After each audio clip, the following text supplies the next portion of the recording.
សួស្តីបងប្អូនទាំងអស់គ្នាថ្ងៃនេះខ្ញុំមកប្រាប់បងប្អូនពីរបៀបលុបវីដេអូនៅក្នុង Gmail ហើយ Gmail របស់យើងគឺគេ free 5G ពេលខ្លះបងប្អូនមានអារម្មណ៍ថាធុញណា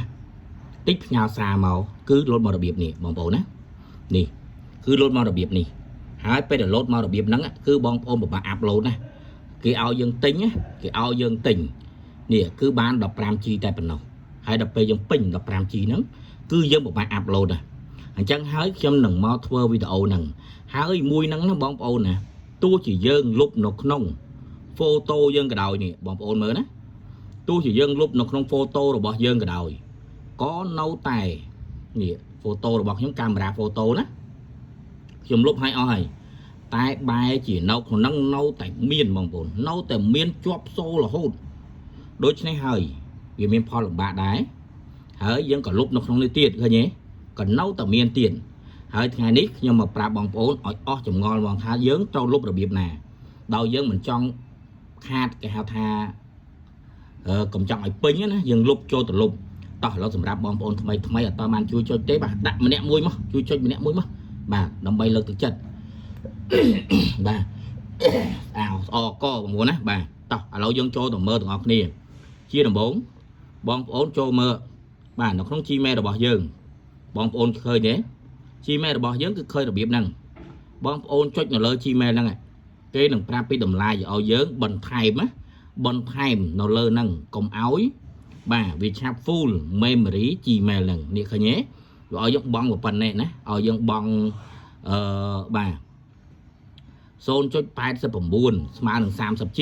វាចង់ឲ្យយើងបន្ថែមទៀតណាបាទឃើញទេនេះវាតាមតម្លៃតែបើយើងអត់ចង់ទេយើងអត់ចង់បើយើងថតវីដេអូឲ្យលុបចោលវាថតវីដេអូឲ្យលុបចោលហ្នឹងអញ្ចឹងហើយយើងចាំបាច់ទៅយកទាំងអស់ហ្នឹងមកទៅអីណាយើងមិនបាច់យកទេអញ្ចឹងយើងថយក្រោយមកវិញមកណាថយក្រោយមកវិញរួចហើយបងប្អូនត្រូវតែជ្រើសយកខាងមួយនេះជ្រើសរើសមួយនេះណាហើយមុននឹងចូលទៅខ្ញុំសូមសួរបងប្អូនសិនតើមានអ្នកណាជាប្រិយមិត្តឬក៏ហៅថា idol នេះឥឡូវខ្ញុំចុចសិនណា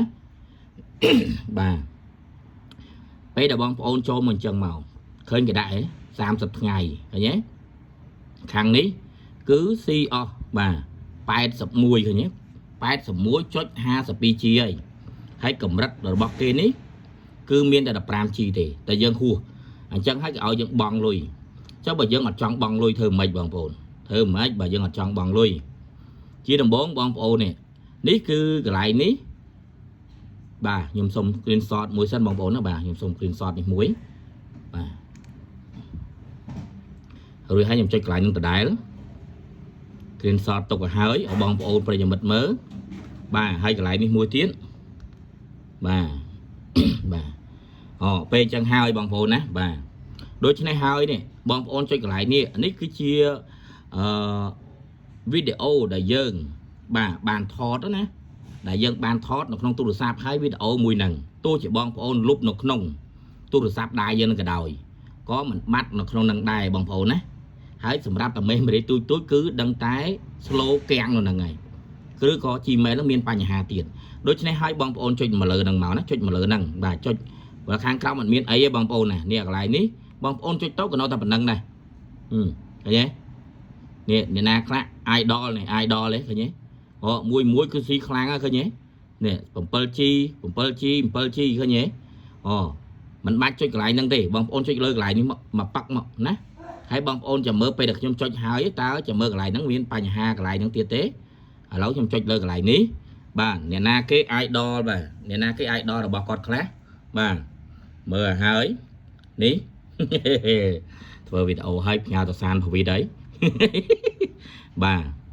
នេះគឺជាសានភវិតបងប្អូនណាបងប្អូនចង់សិលេចម្ដងមួយចឹងមែននេះសិលេចមួយគឺវាឃើញទេគេស៊ីចឹងឃើញទេសិលេចចឹងបងប្អូនចង់សិលេចទាំងអស់ឬមួយក៏មិនបើបងប្អូនចង់សិលេចទាំងអស់បងប្អូនចុចលើកន្លែងនេះមកនេះពាក្យនេះមកគឺបងប្អូនសិលេចទាំងអស់ម្ដងឃើញទេឃើញសិលេចទាំងអស់អញ្ចឹងបងប្អូនអាចទាញឬក៏អាចយកវីដេអូនឹងយកទៅវិញបានណាអញ្ចឹងហើយខ្ញុំចង់លុបវីដេអូនឹងទាំងអស់ចង់លុបវីដេអូទាំងអស់ណាដើម្បីឲ្យ memory របស់ខ្ញុំគឺបានពេញវិញឥ